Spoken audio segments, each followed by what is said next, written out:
recording as well. Let's share the screen.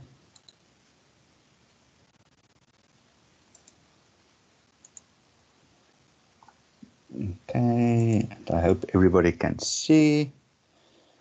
And then we can basically start where we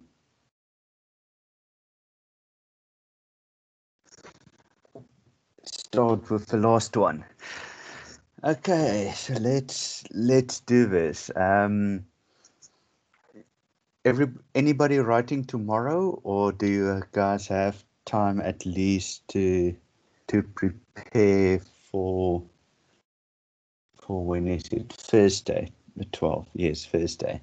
Hopefully you're not writing tomorrow. Okay, so yesterday we basically stopped at good stuff. And what time are you writing on Thursday?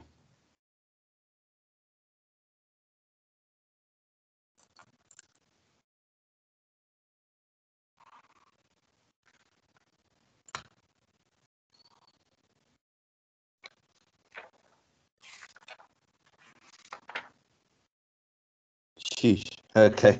Okay. Good luck. Okay. So, okay. Well, at least when you have a bit of time still in the morning to prepare as well. Okay. So, thanks, Bronwyn. Cool. Okay. So let's look at this one that we looked at yesterday, and I think again, it is important that we just quickly get this, that we understand this again.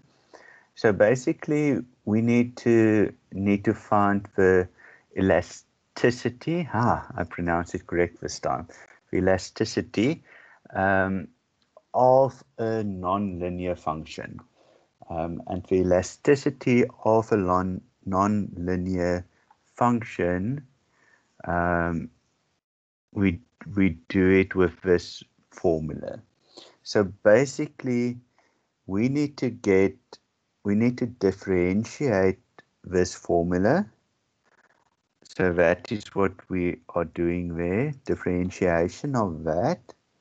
And then we multiply it with the p-value and the q-value. The q-value they give us, the p-value we work out.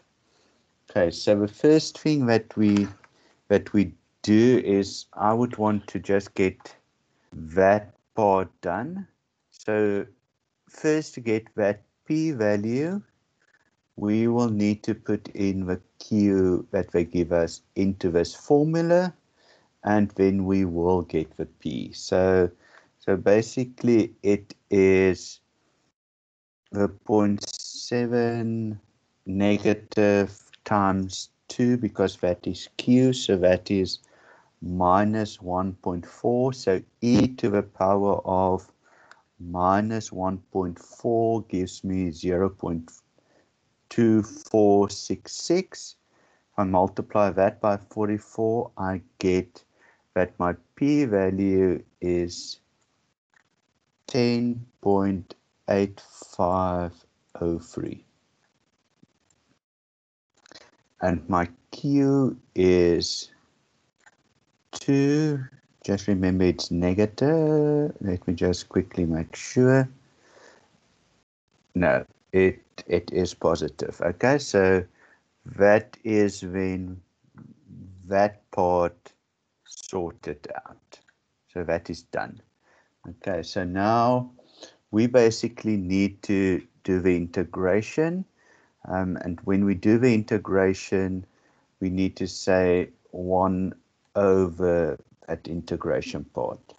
Okay, so let's do the integration. And I think this is where it was very important yesterday to nearly remember, not the differentiation. What did I say? Integration. Differentiation, differentiation, differentiation. Okay, so we need to do the differentiation. So by differentiation, basically what happens is that that will go to the front. So we will multiply by the minus 0.7. I just want to think we need to make just a bit of room, so I will just move it again so that we can just get a bit of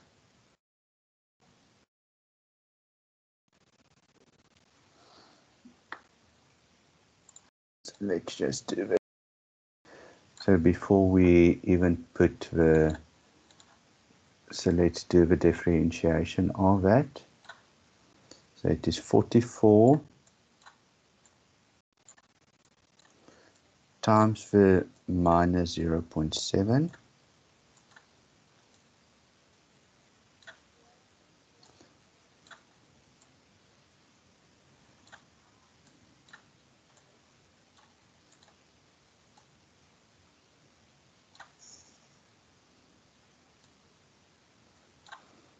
Okay, so I just want to show you here again. So the rule, so if I differentiate that, that becomes 2e to the power of 2x. So all that happened was that moved to the front and the rest stays the same. I think that is the important one here, is to remember the rule. You just substitute again the q with the 2. So 44 times minus 0.7 e to the power of minus 1.4. Okay, and that is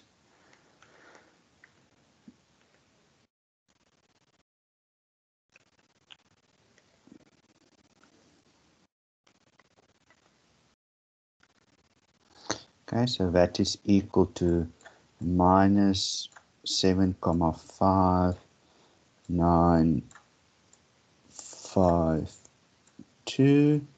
So then I need to remember 1 over that. So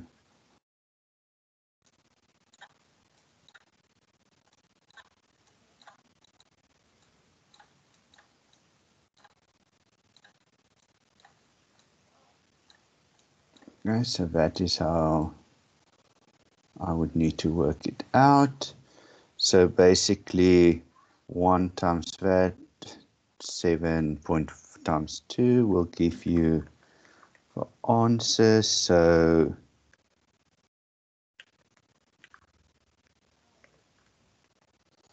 which is equal to minus 0.7143,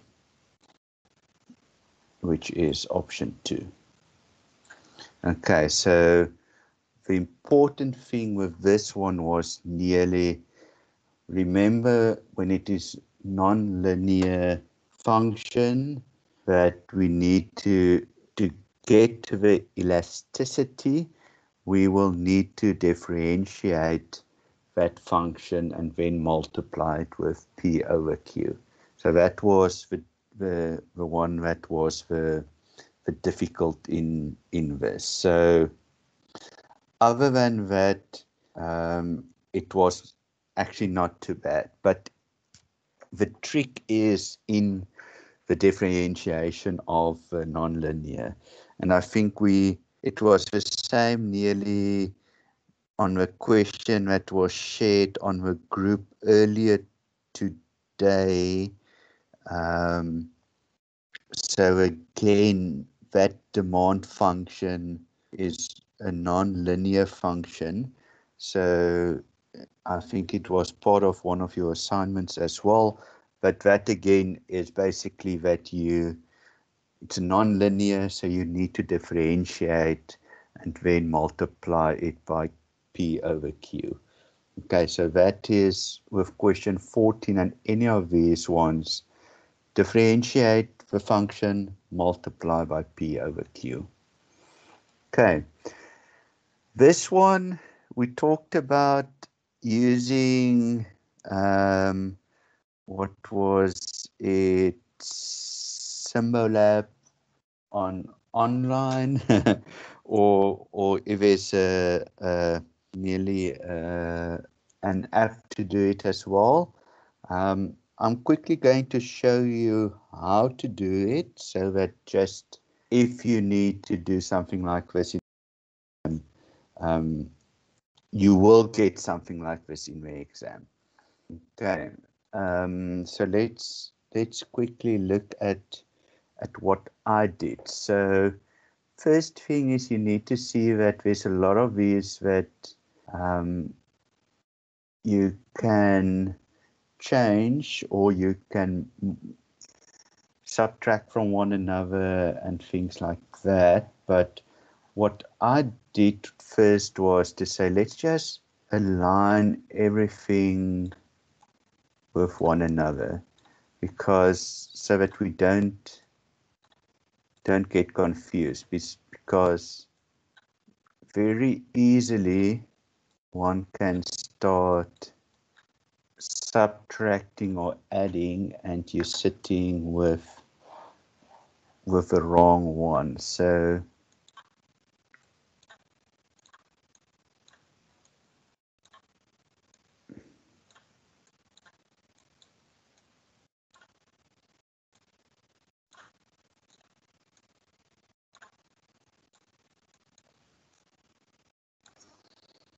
okay, so what I thought I would do is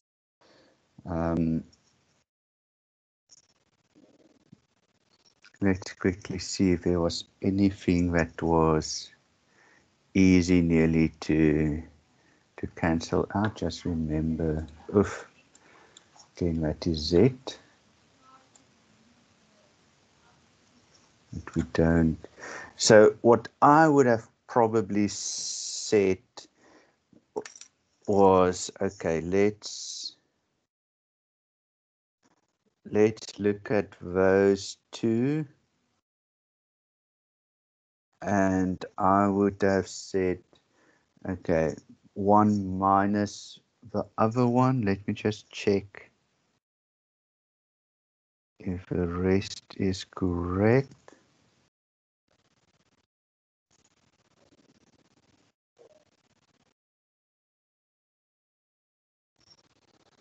So I would have said, okay, so this one minus that one, so, or we can do it the other way around as well.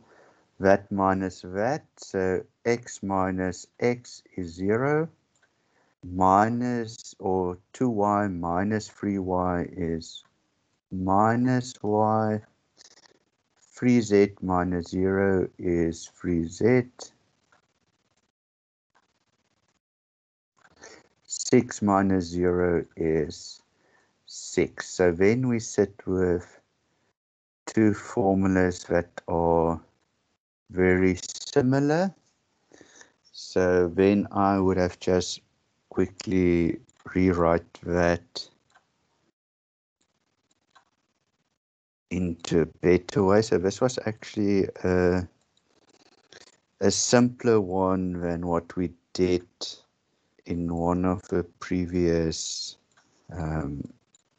questions. So now what I would have done is just to say, if I add these two, so that plus that gives me 0, that plus that gives me plus 2z, that plus that gives me 6. So then I can say z is equal to 3, because 6 divided by 2 gives me 3. So I've got my z value. Then I would have said, okay, let's put z into there. So y minus z, so y minus 3 is equal to 0. So y will also be 3. and then I would put it back into this function. So let's put it back into that function. So x plus 3 times 3 is equal to 0. So x plus 9 is equal to 0. So x is equal to minus 9, and they want the sum of the values. So 3 plus 3 minus 9, so 6 minus 9 is minus 3. And that would have been your answer. Okay, but again, with the online tools, that is much easier to do it and quicker than to do what I now did. But this was a nice one that was actually not too complicated.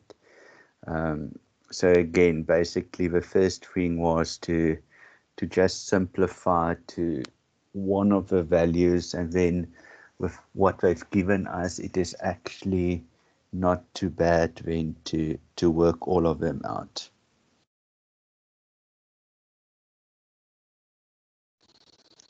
Okay, so questions.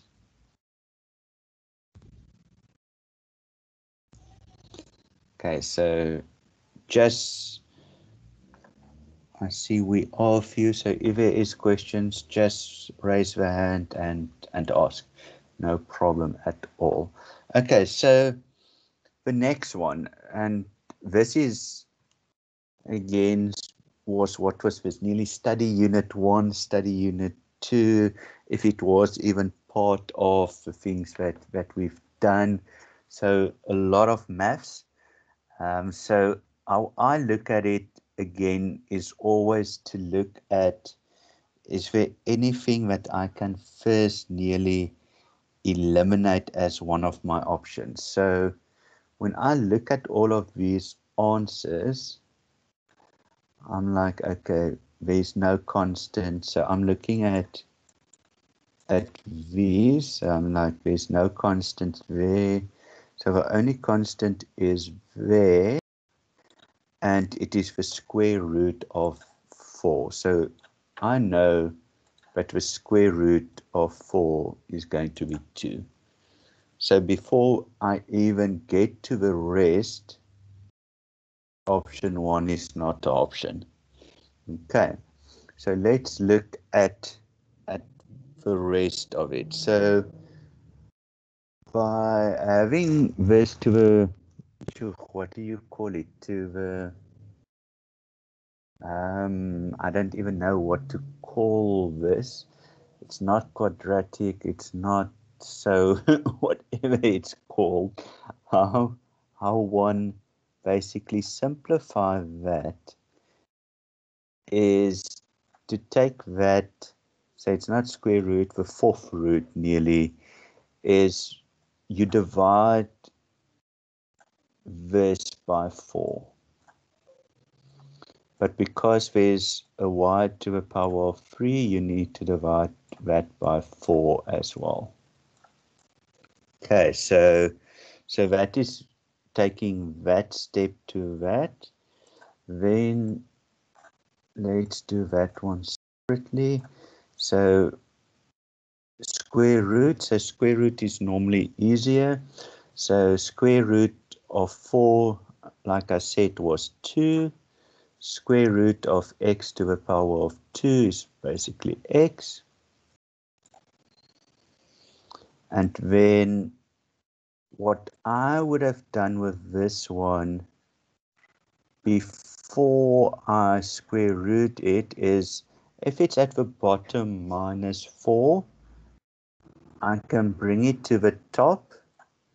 So this would have actually looked like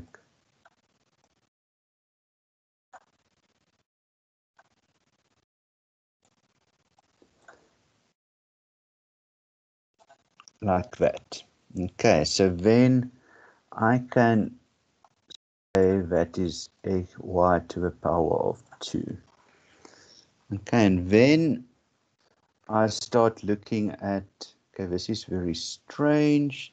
So there's no x's, so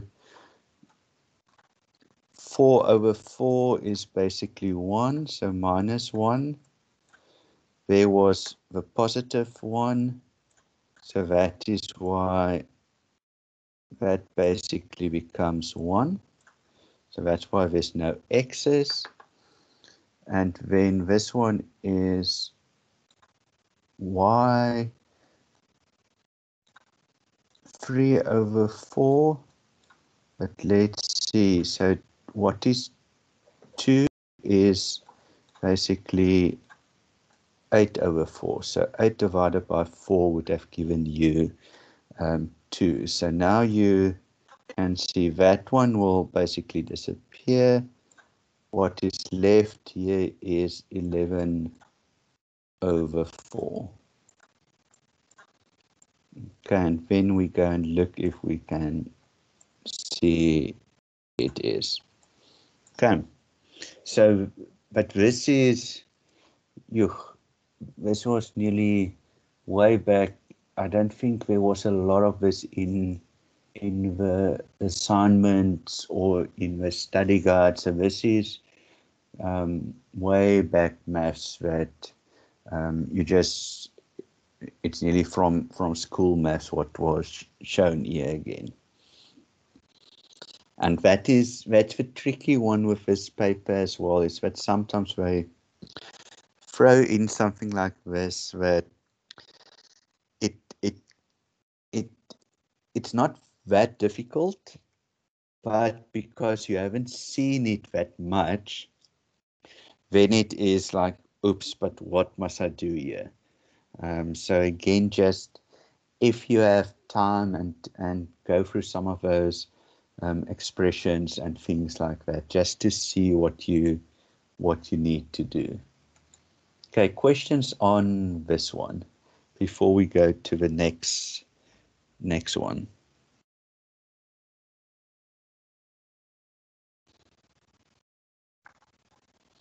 Okay, cool. So let's continue. Okay, a virus.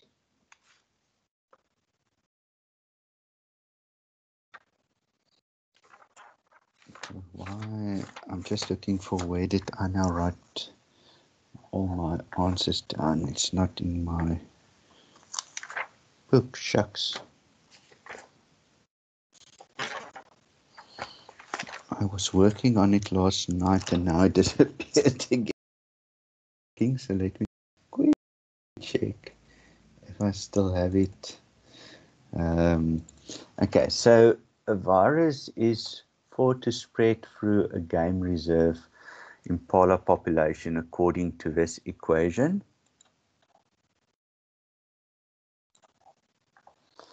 Where n is the number of impala infected after T days. After approximately how many days are 200 impala infected? Okay, so what would you do here?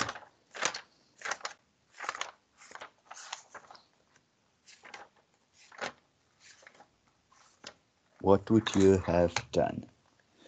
I just quickly want to...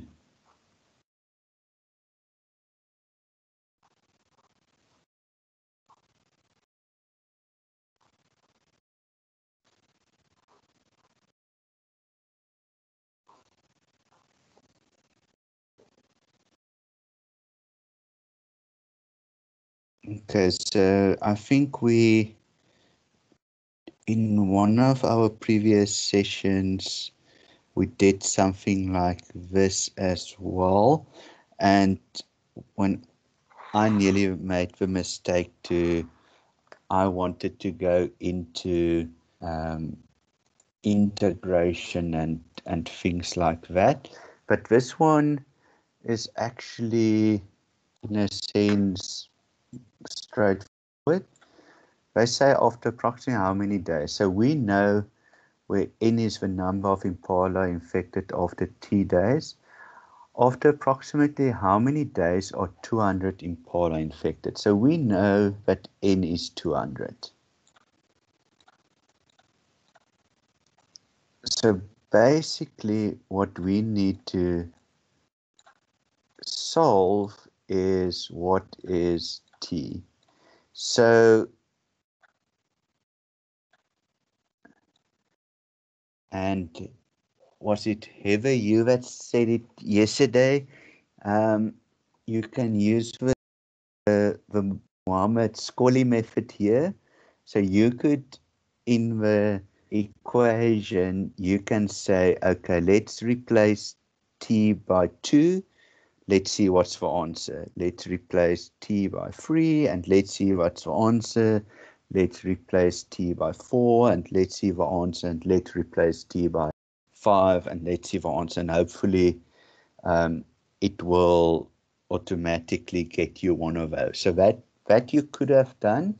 Obviously, the other way is to simplify it. So firstly, I will take this over to this side, so I will divide by that. So 200 divided by 125.5, it gives me 1.5936 e to the power of 0.12 t. Okay, so then how do we get rid of the e? We basically use ln. So ln of that will give me 0.4660. That is equal to 0.12 t. So t is basically 0.4660 divided by 0.12, which gives you 3.88. They say approximately how many days? So approximately 4 days. Okay, and that would have been option 3. One must, and so when I got the exam paper last semester, when the guy sent it to me, the mistake I made here was I got 4, and I said to them afterwards, but my answer was 4. But I didn't realize that I was actually, and it was just because you again misread it. So just again, very careful when you are in the exam, that those, it sounds stupid, but it's those mistakes that you do under pressure, because it's nearly, the answer is 4.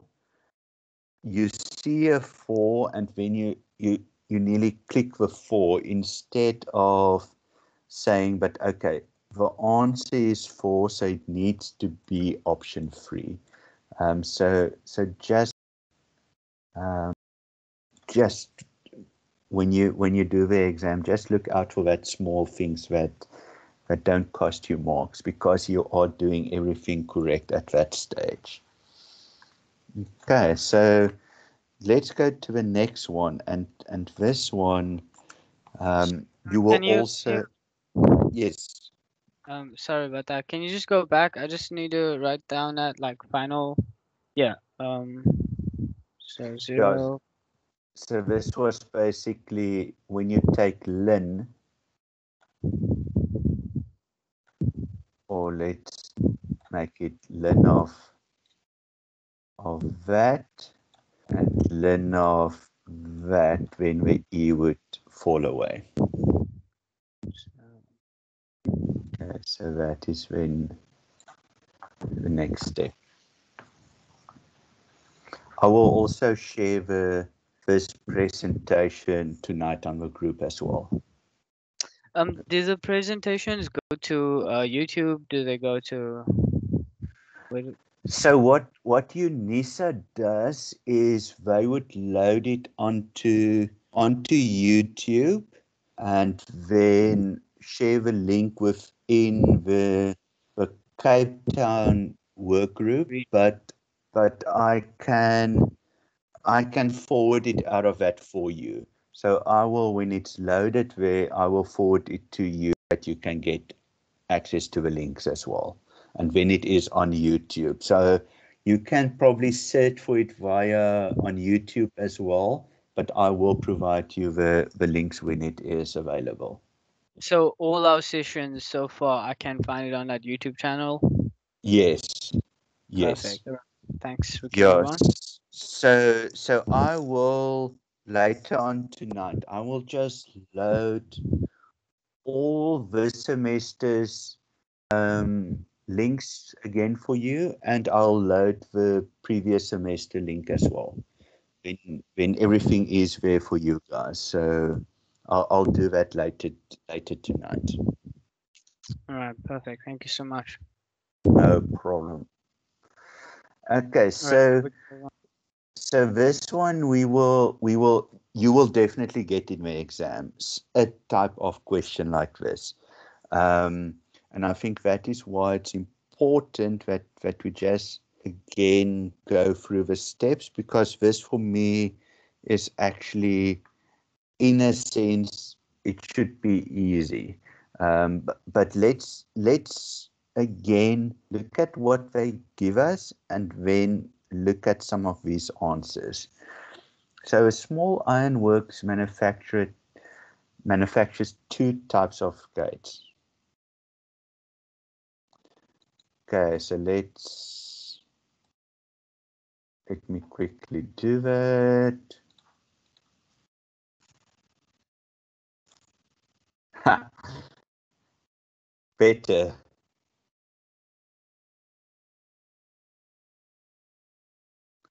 And I think I'm the oldest one on this group, but yeah, okay. Don't worry about it.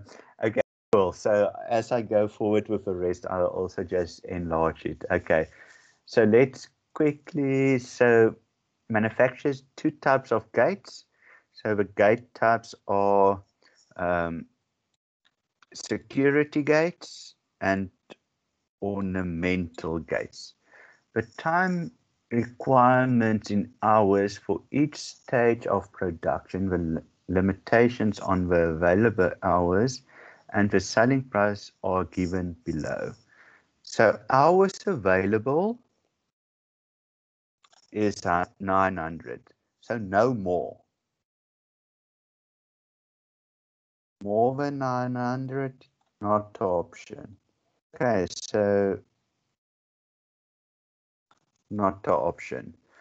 For finishing, what is available?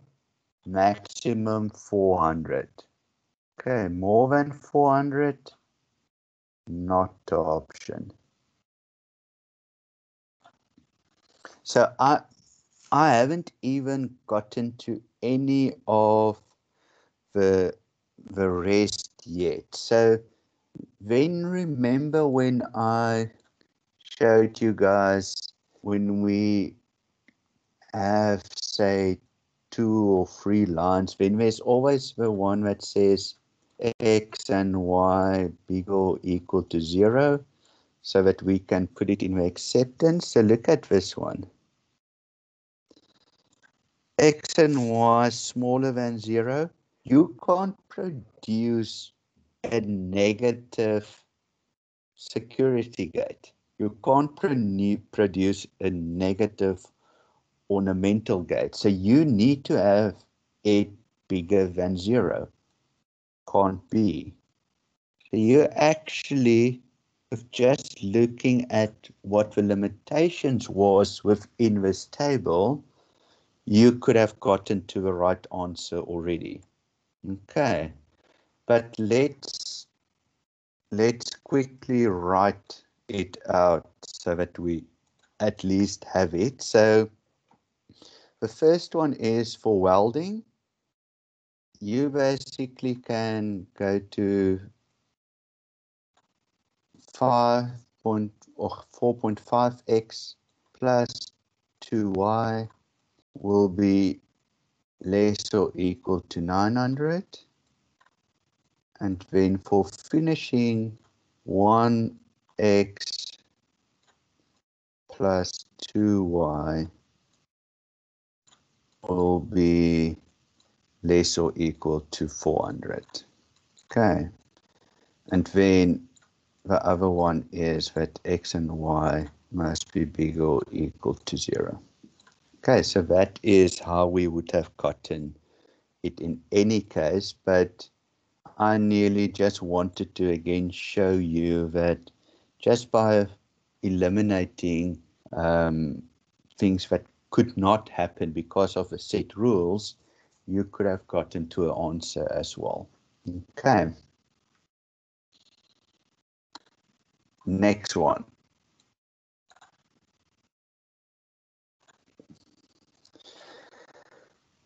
The roots of a quadratic equation are 2 and minus 3. If a y-intercept is minus 6, the coordinates of a turning point are. Okay, sure. So what would you have done in this instance?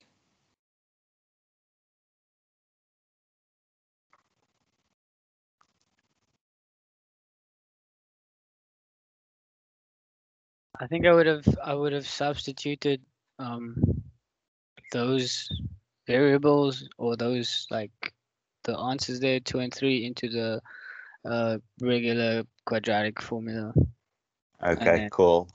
I don't know if that would have worked though. So Okay, cool. So, and let's just get, so remember, okay, so let me do it from this way.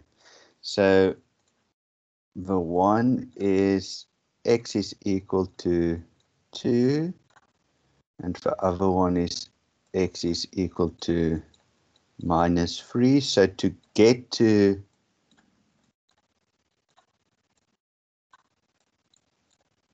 back to the original, I think that is just the important one.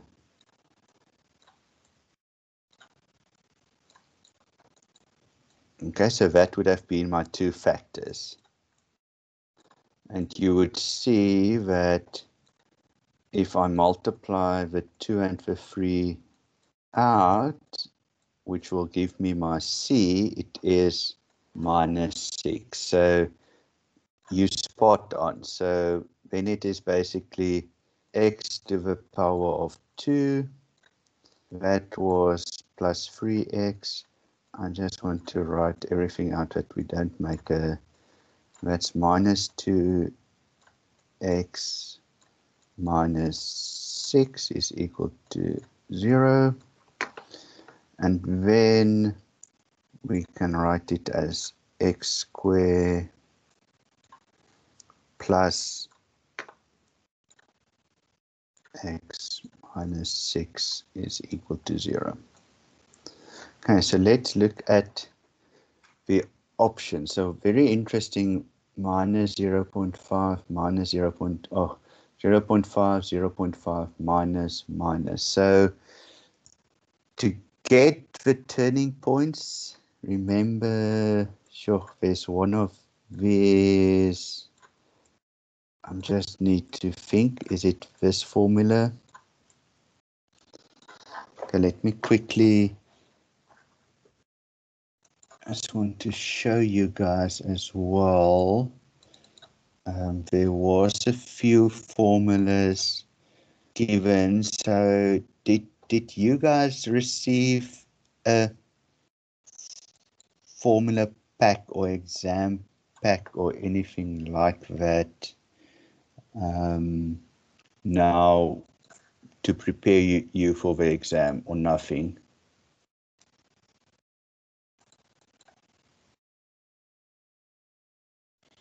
So did they send you like a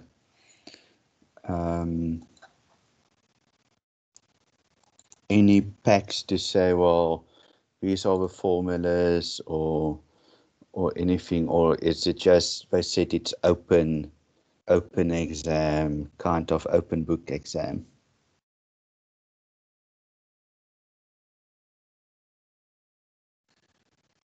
Okay, as I'm looking for it, I'll check now. Oh, so it was only me that posted stuff. Okay, so they actually haven't given you anything. Okay, that is, so let me, so in the paper of last year, but because you guys are writing online, so nearly look at this as well, because there's a few equations at the back that you can work with. So sometimes, okay, I see that one is not in here, but there is some nice rules in here that you can even use as, it's not crypt notes because it's open book. So so I was hoping that they had this one in as well. Okay, so if you use that formula, you get x is equal to minus 0.5. And then if you get x is equal to minus 0.5, you put it back into that formula. So minus 0.5 would have been one of those two. Then it will probably be that one because minus 6 will be the biggest one. So it will be that one. So you would put in that to the power of 2 will give you 0.25 plus, so let's make that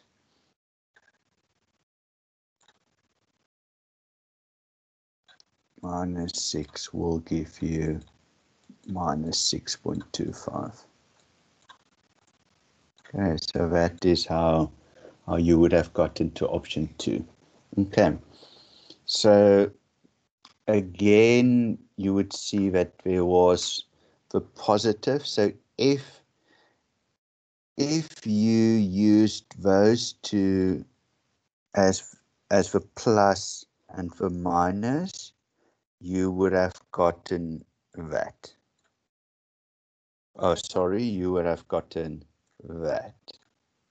Or that maybe, because that would still have been minus 6. So it would have been interesting to see what you get, but we're not going to delve into that now. So, but this is basically how you would have done it. So Tamron, 100%, you put those two roots into that original formula and you go from there. Okay, so let's see what is the next one. And again, you'll see that this is, they throw the questions around. So now you've done years. In question 13, you've done the price elasticity of the linear, then you went into price elasticity of non-linear. So this is basically chapter 7, 8. Then you go back to chapter 3, then you go to chapter 2, then you suddenly jump to again chapter 3, 4, then again back to chapter 2, 3, chapter 2, 3, and now again we're back at the demand function. So again, let's quickly see what we have here. I just want to check. I did 19. Okay, 20. So the demand function of a firm Q is equal to 60 minus 2.5p, where P and Q represent price and quantity. At what value of P is marginal revenue equal to 0? Okay, so what would you have done here?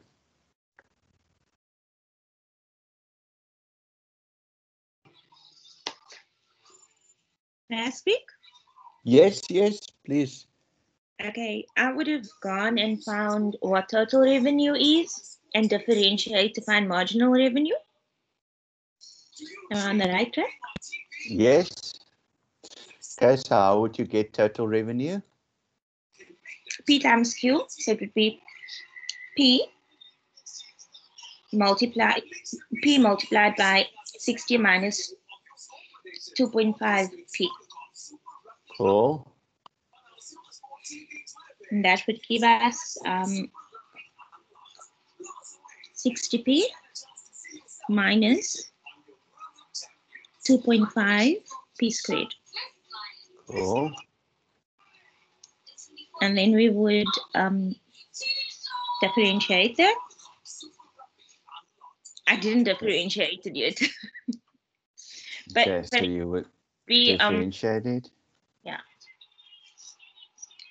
60 minus. Yeah. Okay. And they say where it is equal to 0.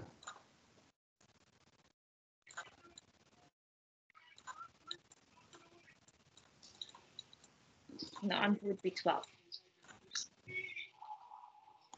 And then 60 divided by 5 is 12, option 2.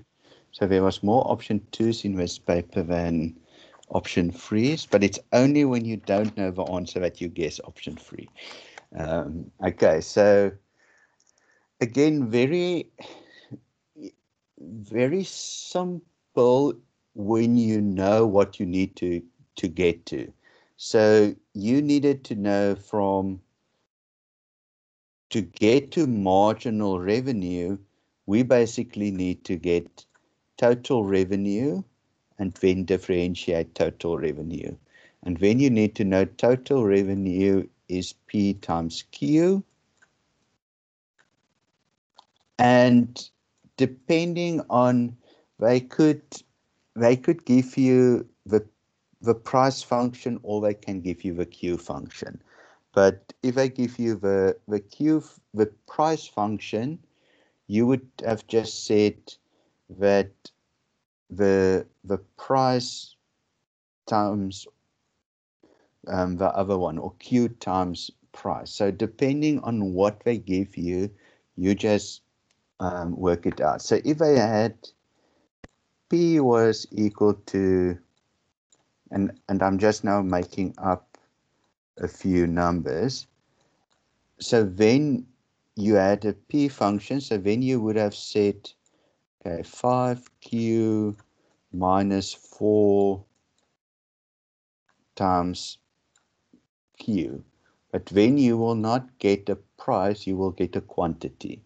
So then the question need to be structured different as well. But just that they can have asked this the other way around as well, to say, okay, what is my Q? How many products must I basically manufacture so that my marginal revenue is equal to 0? So again, depending on what they are asking, the question can be a bit different, but spot on. So something that looked very simple out of you think it's just a demand function, so it's chapter 2 again, but suddenly, they throw in that you must need to do marginal revenue. So it's actually differentiation. Differentiation was chapter 5, 6. So again, just to be prepared in the exam that the questions varies, and then suddenly you go back into a log. So now again, that is nearly chapter 3, 4, that suddenly, okay, now we need to get to what is the log and the log rules. So what for me is interesting here, so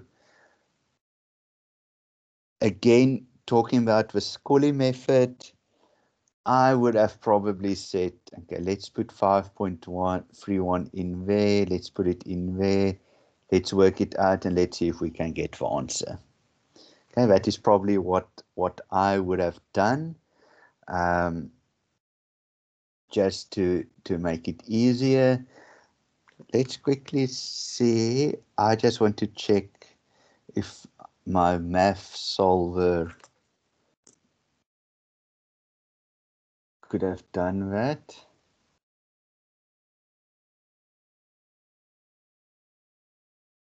Okay, so that's taking a bit of time, but it is doing something. So my math solver, I took a picture of that.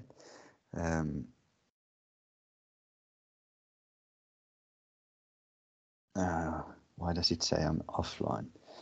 Okay. Shucks. Okay, so, but obviously it does pick it up. So what would you have done in the exam with this one? I would have used my online calculator like I just did, and it gave me option 1 as the answer. Yes. Okay. So that is, so what online calculator did you use? The same one that Tasneem used yesterday. The Lab.com. Symbolab one. Yeah, pretty fast. Okay. So quickly, if you can paste that link into the message box, that some of our other guys can also get it, please.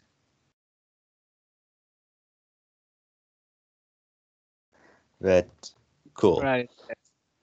Awesome. Because again, please, because otherwise we would have needed to use the log rule. So then I'm nearly, so then you need to look at this log rule, and then we need to work with that. So log 1 minus the other one, so log 1 minus the other one, so it's actually, again, that is crazy because that would have been that divided by,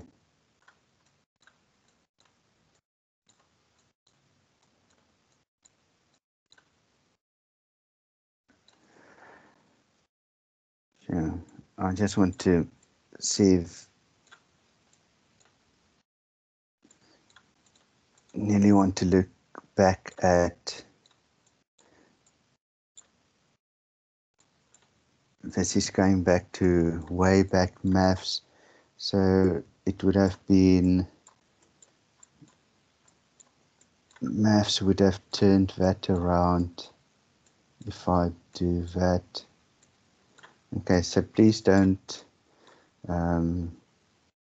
so then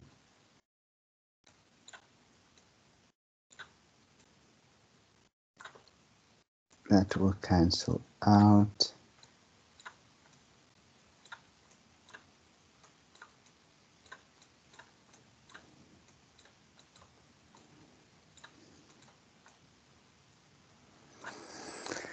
Okay, so how do we get off log?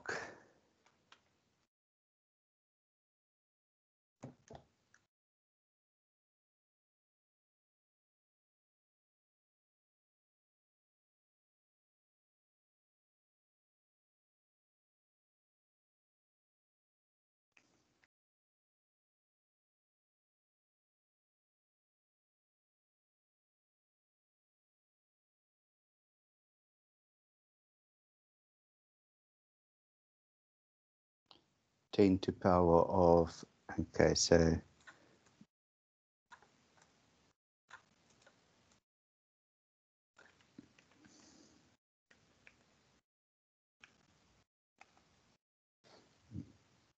okay, so Q plus 1 will be equal to that. So Q is equal to that minus 1. So it gives you 6.31 minus 1 gives you 5.31. Okay. Um, So yes, it can be done via our method, but again, it's very simpler by using the online tool. Yes, Dameron. so like I just want to know like how did you guys get to that 10? The reason why I use the online calculator so much because I don't actually understand logarithms in so much depth. So I just want to know like that 10, So like where does it come from? so all your, if there isn't a base, the assumption is that that base is 10. So then to get rid of that, you would have basically, the rule is that log 10 of A, or let's sorry, I must just check what the real rule is, but so say it was this. So the rule is if I want to get rid of that so that it is only X, what I think what happens is that you and that is going into the math. So it is really going into the maths of it, but because that base is 10, you use it to, so and that, but that is more to do with the math rules and things like that. So if sometimes you see that there's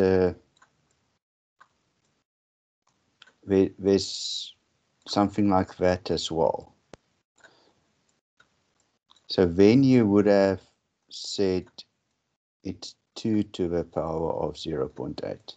So it's all to do with that part of, and that is purely, you can, if this was a maths, a pure maths, they would have asked you to show the theory behind that, but we don't need to know the theory.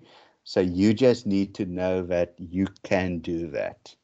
And that is what basically happens. It is because you have a 10 there.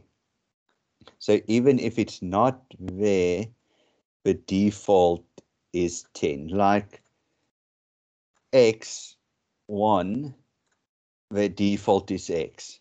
So there's certain things that just by default is written differently. That if because it, that's why the calculator also sees it automatically as the 10. Okay, so I don't know if that really helps you, but it's more to do with the maths behind it, and it's not that it's just that we took it out of the air, the 10. It is because it's actually by default the 10 is the base in a log if there's no other base mentioned in there. Okay.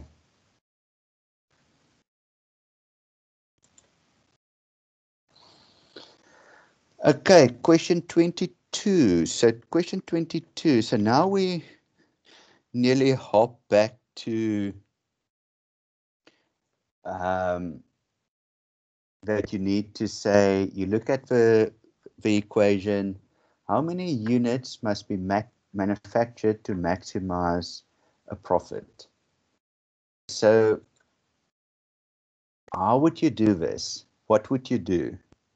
Thanks, Dasmin. You were quick on that one. So remember when we need to maximize, so what is interesting with this, so and that you also, so the negative, so the function will look like that. Okay, so the turning point will be your maximum point. When, if it was plus x squared, so they won't put the plus in front, but if it was x squared, it would have been this formula, and then it would have been a minimum. So what they can ask you in the exam is exactly the same, but they can say, at how many units is this profit function? So tell me units and minimize or maximize.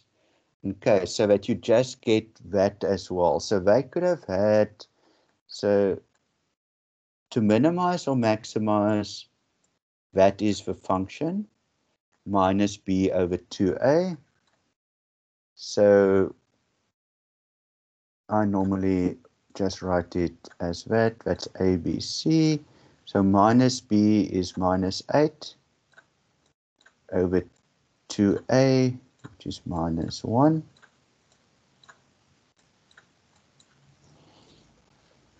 Okay, so that would have given you positive 4. Okay, so that positive 4 is 4 units. Let's say that was a negative, a positive there. Then still function is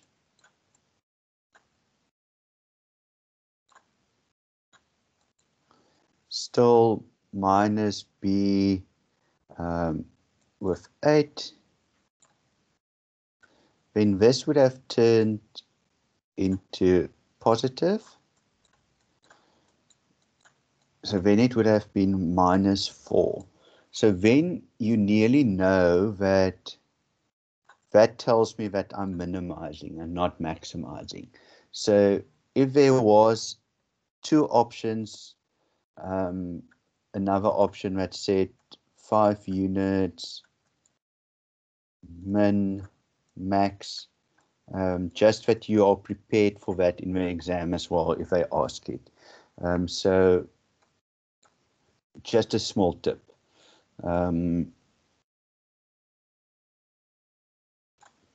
Okay, so next one. This is running quite nicely today, so but there will be one or two difficult ones being thrown in again. Find the values of x for which the function has a maximum or a minimum value. Okay, so what do you do?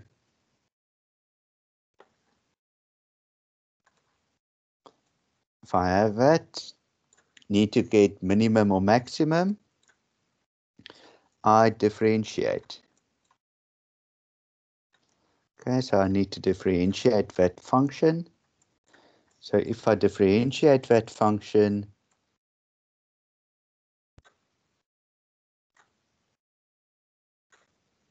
free x to the power of 2 plus 6x, then I can see, well, I can take out 3x across, then what is left is x plus 2. So 3x will be equal to 0, or x plus 2 will be equal to 0.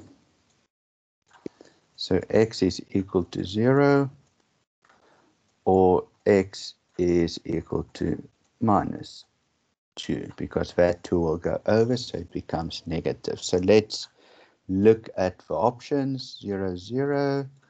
Okay, so not that one, not that one. Minus 2, great, positive, but there we have it. Okay, so that would have been question 23. So remember when it was this one, you could have differentiated that as well. So it was just easy to say minus b over 2a, but you could have differentiated that. So if you differentiated that, it would have been minus 2x plus 8 would have been 0. 2x would have been minus 2x would have been equal to minus 8. X would have been equal to 4. Okay, exactly the same answer. So to get the maximum or minimum value, you differentiate the formula. So here it was a quadratic that becomes a simple linear formula. Here it was a cube that becomes a quadratic, but the same principle. So you could have differentiated both of these. So if you forgot the minus b over 2/8, differentiate that and get your maximum turning point. Okay, and that's maybe easier to remember is that, so whenever they ask you a maximum or minimum, you differentiate that equation. Okay, happiness with that. So we basically now covered with, again, very interesting that they do it the linear or the first one and then the second one. So if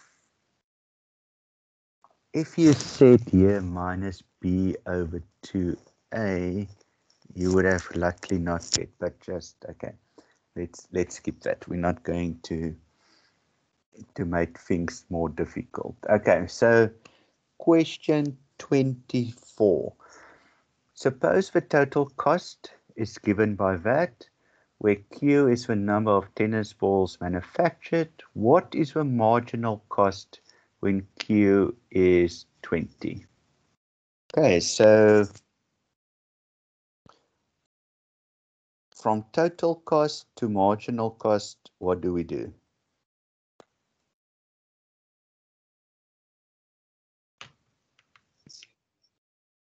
Differentiate. Okay, cool. See, we're now getting into this. So differentiate 2q minus 4. So that will be your marginal cost. And when they tell you that q is 20,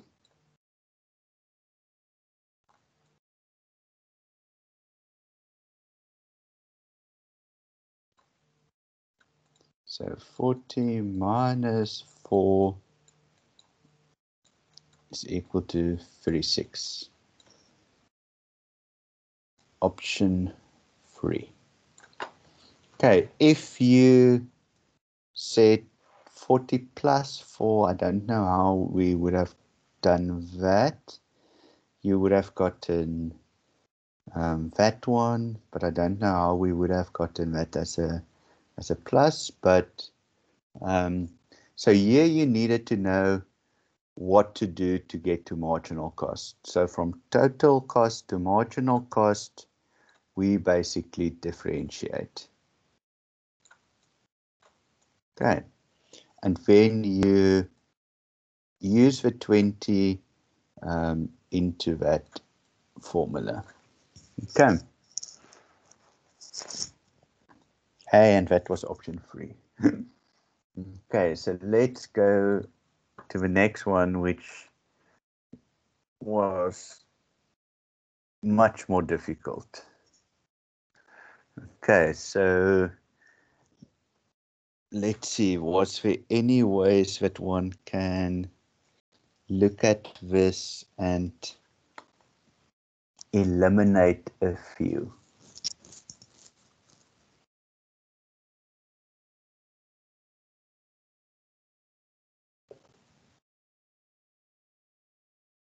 Sure.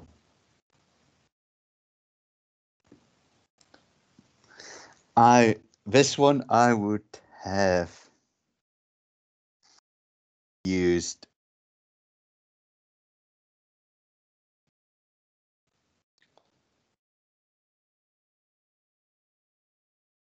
because this is quite a difficult one.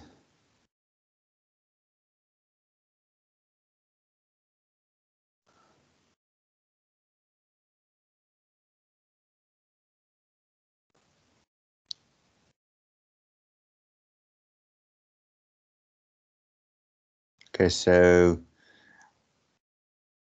what would you do with this one to make it simpler?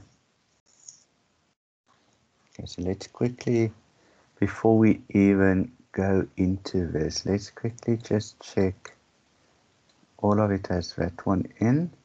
So what I would do is, if you're not using the tool, multiply that in, multiply that in. So that was, just tell me, so it is that. So if I multiply that in, it becomes x 5 over 2. And then I still sit with this one that we will try to figure out now. Okay, so then it is 3 different ones. So if I differentiate that, it would be 2x. Okay, so 2x, 2x, 2x, 2x. So nothing of that I can eliminate. So that will go to the front, so it will be 5 over 2. X, it will be minus 1, so it will be minus 2 over 2. So what I'm left with is 3 over 2. So let's see, that is 2 over 3. If I took that out, so that it's not that one. Okay, so it can be this one. It's not that one, it can be that one. Okay, so it's not, so basically that could have been then written as 2x plus 5 over 2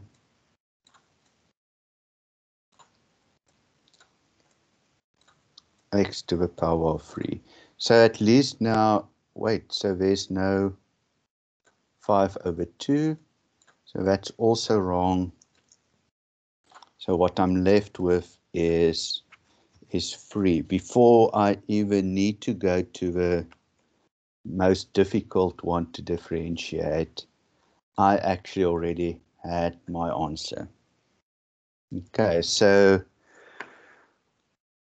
how we would have differentiated this,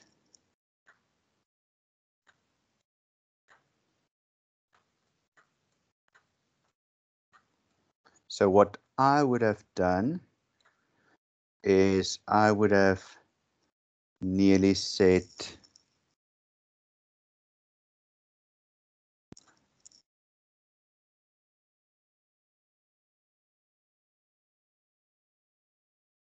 now this is interesting because I would have done it, that divided by that is x, that divided by that gives me 1. So I would have said, I would have done that.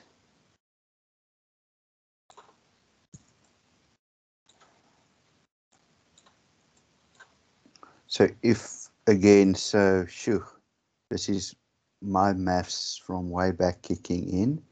So that is just simplified. So then if I differentiate that, the -1 will become -2. And the, wait, -1, so let's just quickly make sure that I'm getting this right.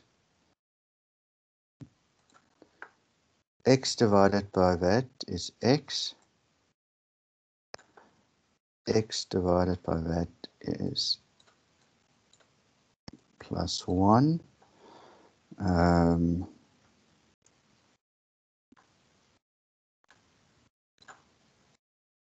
Okay. So yes, it's right. It's -1. So I take it to the top.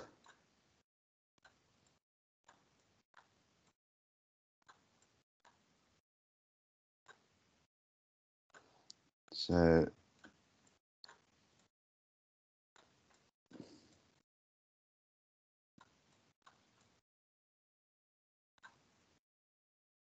two. That is how I would have gotten that one. But I've stopped already because that already had your answer. Yes.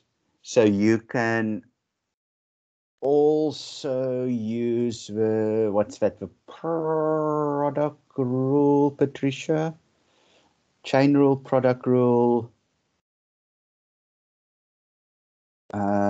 Or would this have been the quotient one because you are dividing?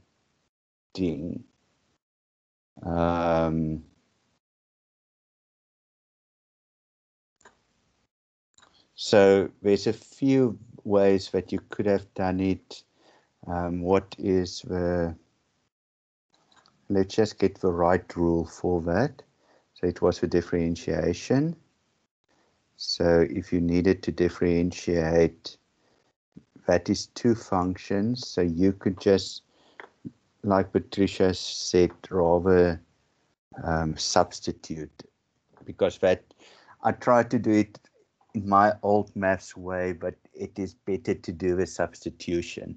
But it's going to be, sure, so yeah, it's going to be difficult with a substitution. It's just going to be a long process, but you definitely can do it, because you will make that U, make that V, and it's just going to be a long process. And I now try to make it simple, but I don't know if what I did was 100% mathematical correct, but again, wasn't needed. It stopped there, so automatically option 3 is the correct one.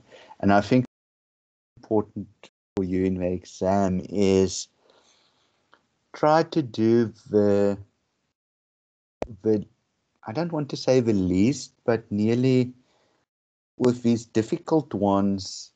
For me, it's always, and I know I have lots of experience in this, and it seems very easy, but some of it, break it up for you, because this is a very difficult equation. If we now needed to say, yeah, make that U, make that V, and so make it simpler for yourself. Multiply the things in, see what you get, then take it step by step, because I knew that this one is a difficult one. So let's see if I first, by doing the first two, if I can actually get to my answer before we need to make the more. Okay, so let's get to this one. So evaluate the following integral. Again, I would nearly say let's let's use a solver for that. The math solver got the answer as 8.67. So it was easy to do that with one of the calculators, because again, how would you have done it if it was if you couldn't solve it? What would you do with this one if you need to do it in the exam? What is the process that you would follow?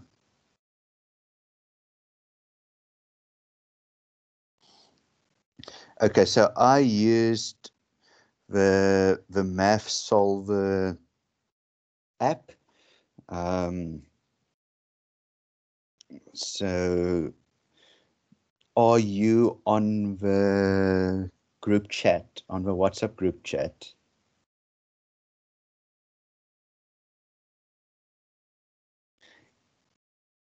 So, and okay, so I shared that app yesterday.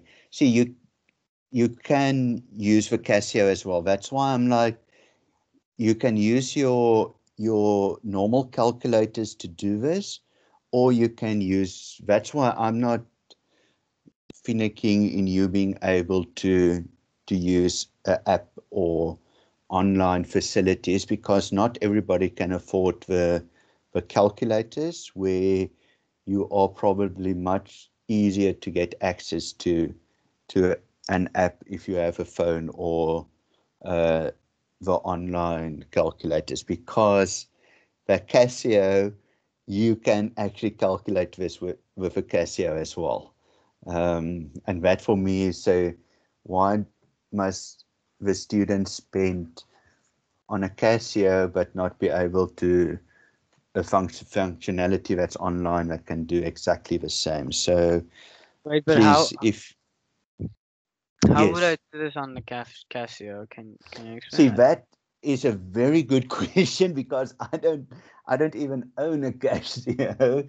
So Patricia, if you can take a few photos of the steps that you did and share it on a group, on the WhatsApp group for Tamron to see, that would be awesome. Just so that he knows as well how to do it with a Casio.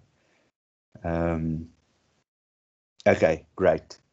Because again, I think that is, because I would, it again will take you some time to work that out. So we've done total cost to total revenue. I think now we're doing the marginal revenue function is this, determine the total revenue.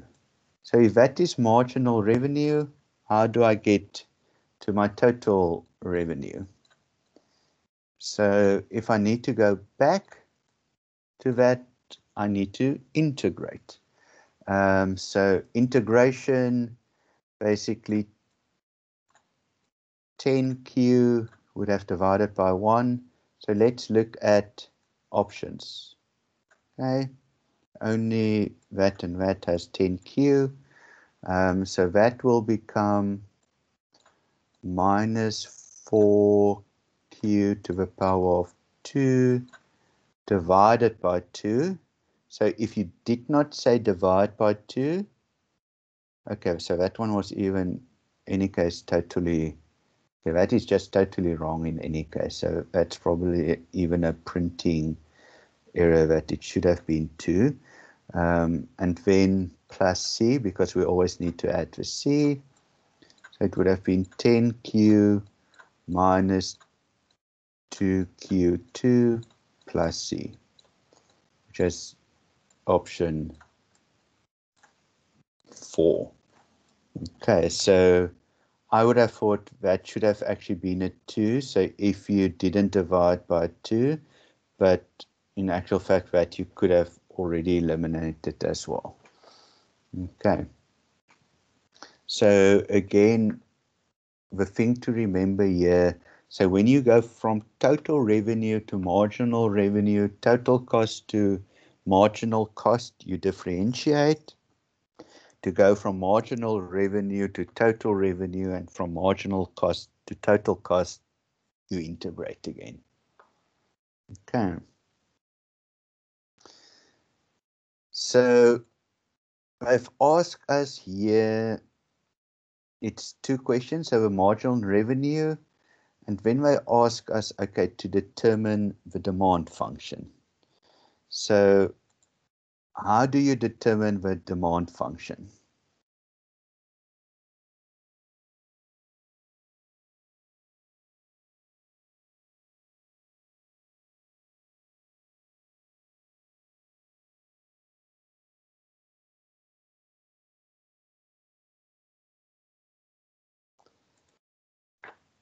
Okay, so total revenue is equal to P times Q. We have total revenue. So I think just remember that we've got total revenue now. And let's drop the C because we're not going to work with that now.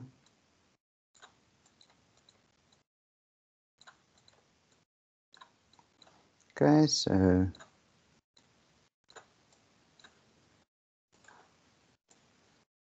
and that is my demand function.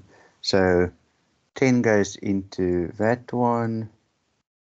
Q goes into that. So we could have said the Q's will disappear. So you will have 10. This one would have disappeared. So you would have had. So what you could have done with this one, just to make it simpler, we could have rewritten it as, so you take Q out of there, so what's left is 10. You take Q out of there, what is left is 2Q. Divided by Q will give me my P. So that and that cancels out, so we're left with 10 minus 2Q. Which one is it? There it is. Option 4. Okay. 10 minus 2Q. So what was important here is you have the total revenue, and nearly like we did way back at the start of the session when we had the P and the Q. Where was it? Yeah, where we said total revenue is P times Q, and we worked it out. So basically here we could have done the same. So total revenue divided by Q will give me my demand function. Okay. And it was option 4. Cool. We're getting there close. Okay. Question 29.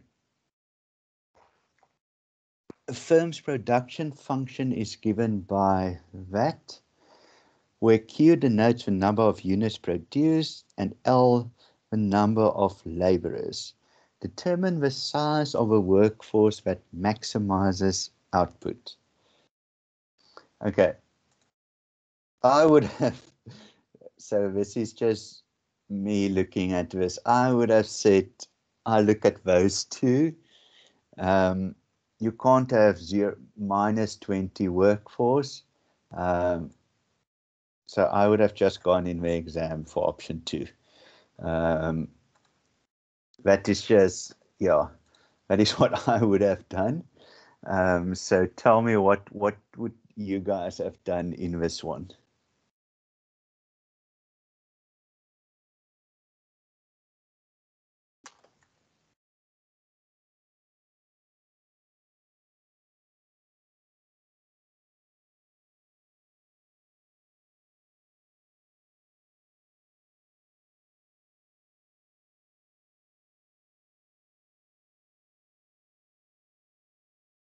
Anyone, what would you have done?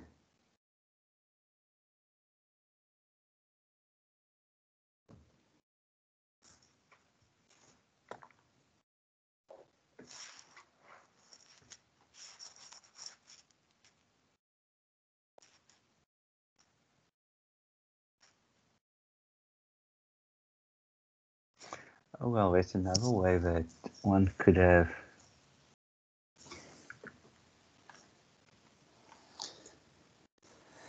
I'm just thinking now.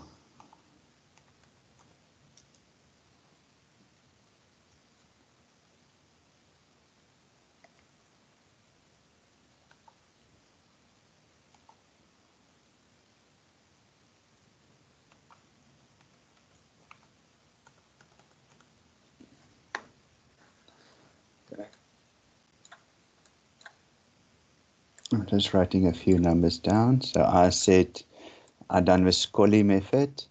If I put 20 in L,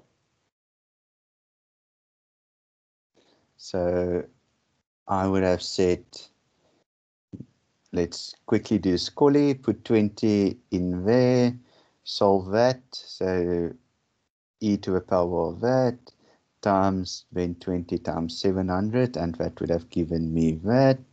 So that one is a smaller number, so that will have some effect on it. That's a bigger number. So I'm worried that, so let's just put in the numbers and see what happens. So 0.5 times 0.05. There is obviously another method of doing this. Times 0.5 times 700. So if I put that in, my answer would have been 341. If I put in 700, it feels like 700 must be going bigger, but maybe because it's the negative, it doesn't.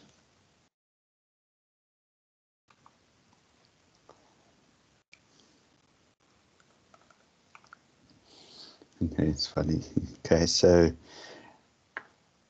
if you put the 700 in there,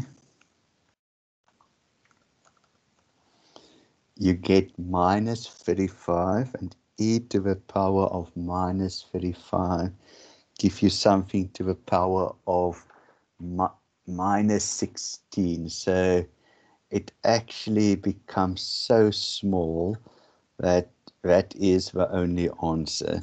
So again, my method, I would have chosen that. The Scully method, we would have gotten that one.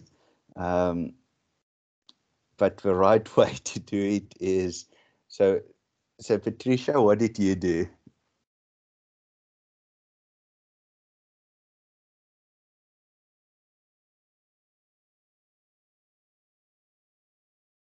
Okay, so you and then you also nearly got the same answers that I got.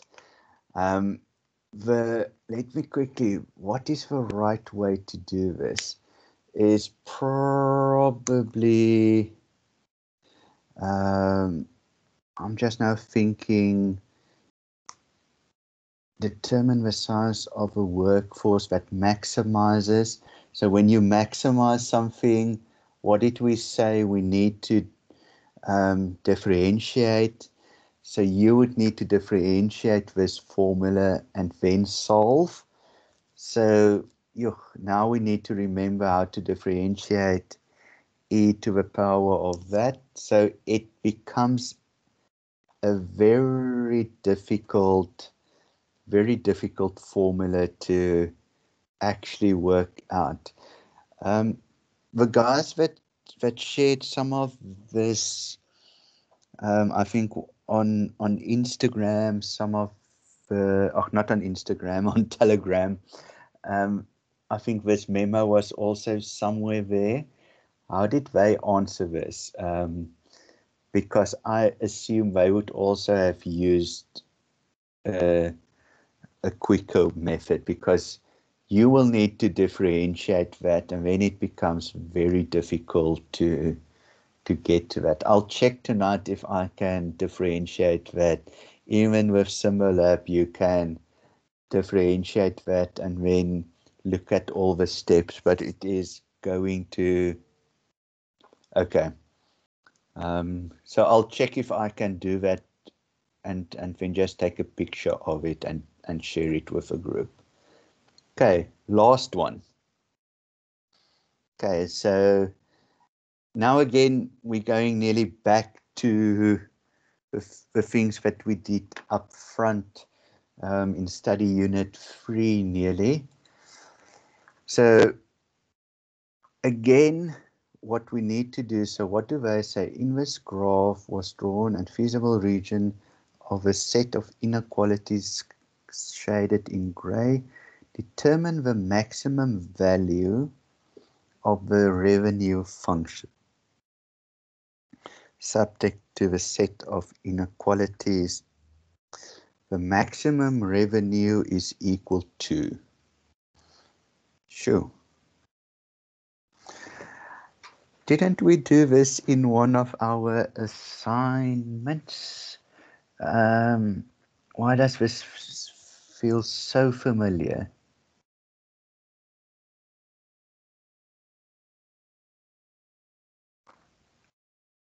Why does this feel so familiar? Yo.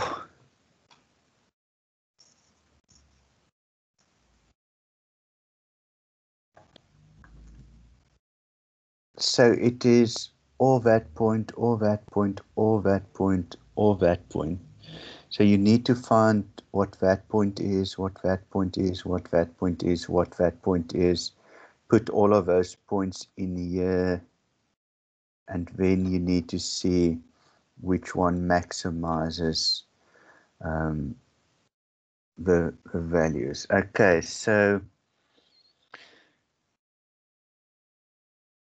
that point is on this scale. So that point, we know the x is 0. So for this one, if x is 0, we know 2y is equal to 16. So y is 8. So what I've noticed with these inequations, that it's normally not that point or that point. It is normally that point that will solve it. Okay, so that is just out of, but let's go through all the options. So that was point A was 0 and 8. Point C, we know is on that function. So point C, we know that the y is 0. So if the y is 0, so do you're right. For point B, we will use the simultaneous equation to actually solve that one. So point C was, if I put y equal to 0, then 5x is equal to 45, so x would have been 9. And then point B, I need to basically say where the two are equal to one another. So that will be equal to 45. And x plus 2y will be equal to 16. So then I would just say x is equal to minus 2y plus 16 and replace it into that one.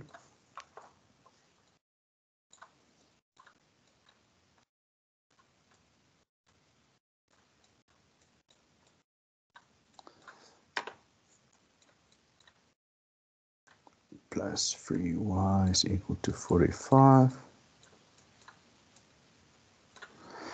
Then VAT times VAT is minus 10y. VAT times VAT, I hope is plus 80. Then I have plus 3y is equal to 45. So this side minus 7y. If I take that over to that side, it is minus 35. So y is equal to 7.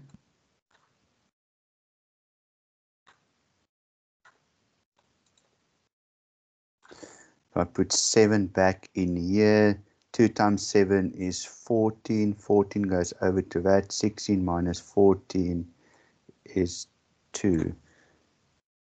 Ugh, it doesn't look like that at all. So I hope that is right.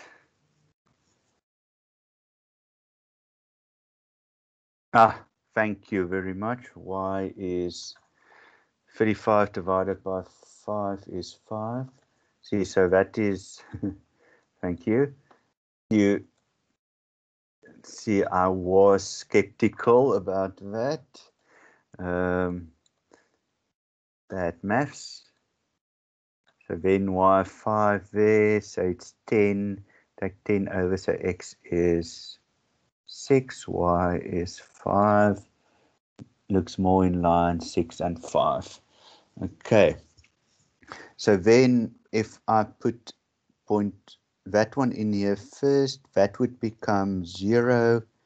That would become 5 times 8, so it would have given me 40. That's interesting. So what I said could be wrong. So there you have 40. Put in 6 there, it's 12.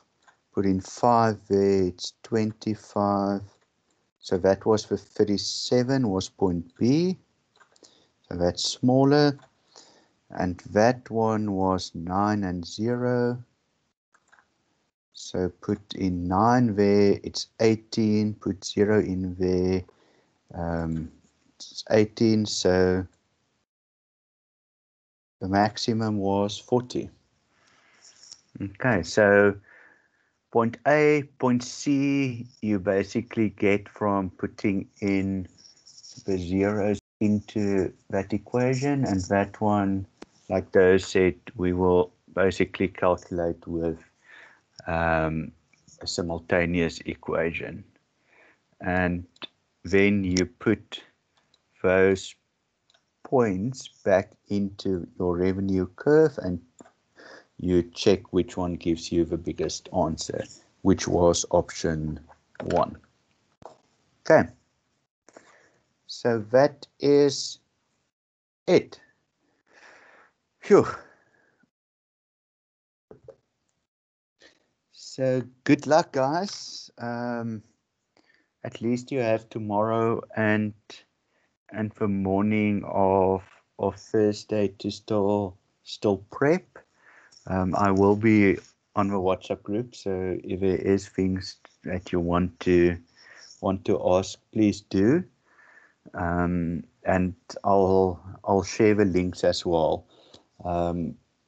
I've downloaded the yesterday's session, and I'm now also going to download today's session. So I'm asking one of the guys that does the stuff for me for stats to also just see if he can download it tomorrow morning sometime, and then I will send through the 2 links. So whoever is first tomorrow morning, Unisa or Rian, I'll forward the 2 links to you. But good luck, and the chat is still on the day of the exam. I will, by the time that you guys write, I will mute the chat function, just that we don't get into trouble. But if there is issues in your exam, just send me a WhatsApp and I can always send that back to the group as well. So if I notice by you during the exam that there is an extension of time, because that they sometimes do, please let me know that I can then just broadcast it on the group to say added 15 minutes or added 20 minutes. Because I don't get that from the lecturer, so it will just be great if somebody during the exam, if something like that happens, please send it that I can just broadcast it to the rest of the group. Okay, but else, good luck. Use online calculators, use the tools that are available, and good luck with the exam. But we'll chat on the rest of the group as well. Okay. Good luck, guys, and have a good evening, and don't